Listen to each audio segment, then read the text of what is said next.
Hi everyone, let us today discuss the concept of corporate will in the case of a company.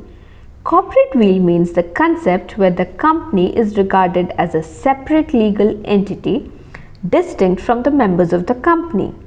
The corporate will is a shield that protects its members from the actions of the company. In another word, if a company violates any law or incurs any liability, then the members cannot be held liable. Thus, the shareholders enjoy protection from the acts of the company. Let us today understand this concept in depth by understanding the case law of Salomon versus Salomon Company Ltd. This is a landmark judgment that established the concept of corporate will or separate legal entities of a company. Let us first look into the facts of the case. Mr. Aaron Salomon was carrying a prosperous leather footwear business operating as a sole proprietorship. He then established a company where he himself, his wife, his 4 sons and 1 daughter became the subscribers to the Memorandum of Association.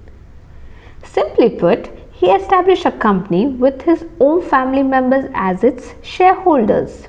He then agreed to sell his current proprietary business to a company for an excessively high price.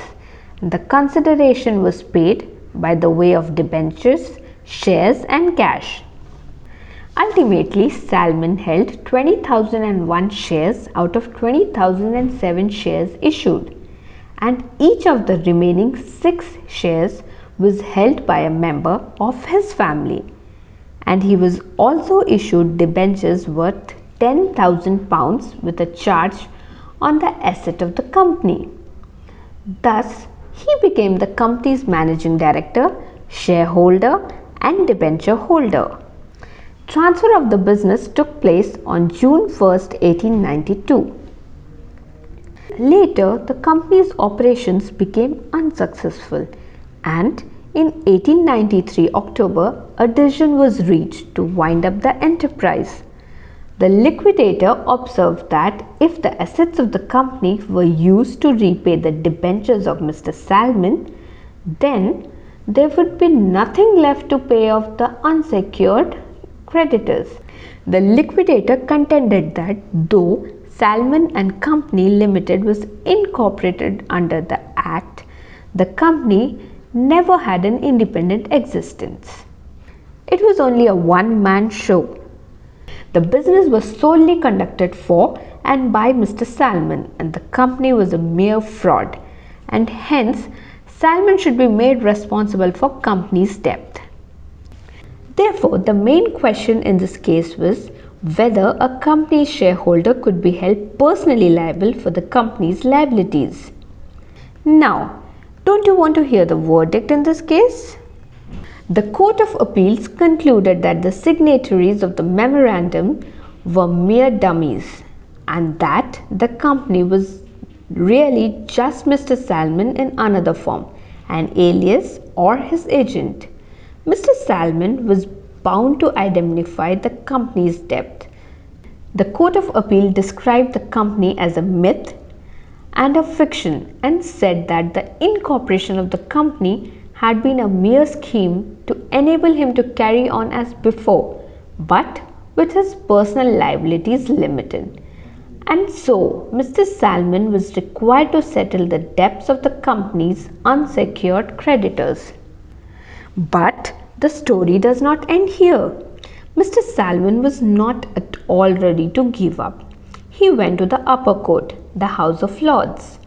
The House of Lords did not agree in the slightest with the decisions made by the Court of Appeal. The Court of Appeals claimed that the company was operating simply as a Salomon's agent to perform his business was considered by the House of Lords. In this case, House of Lords made a point of bringing up the existence of the business. If the Act creates a company, it will be a distinct legal entity that operates independently and if unrelated to Salomon. On the other hand, if no company is created, the Act is just a myth or a work of fiction, and acting as its agent will have no useful purpose. The House of Lords also found that at the time Salomon transferred his firm to the company, it was in good shape and has a sizable surplus. Despite the Court of Appeal's ruling that the price paid by the company to Salomon to sell his business was excessive in amount, and after carefully considering all the evidences, the court ruled that the company's incorporation cannot be disputed. Thus, it was held that even where a single shareholder virtually holds the entire share capital of the company is to be differentiated from such a shareholder. And hence, it was decided that no illegal act has been done by Mr. Salomon, and that he was legally the creditor of the company and has the right to be paid at the winding up of the company before the unsecured creditors. And Mr. Salomon was held not to be liable for the debts of the company. Thus, the concept relating to the creation and operation of a company as a separate legal entity, as well as the concept of corporate will, was established by this landmark judgment.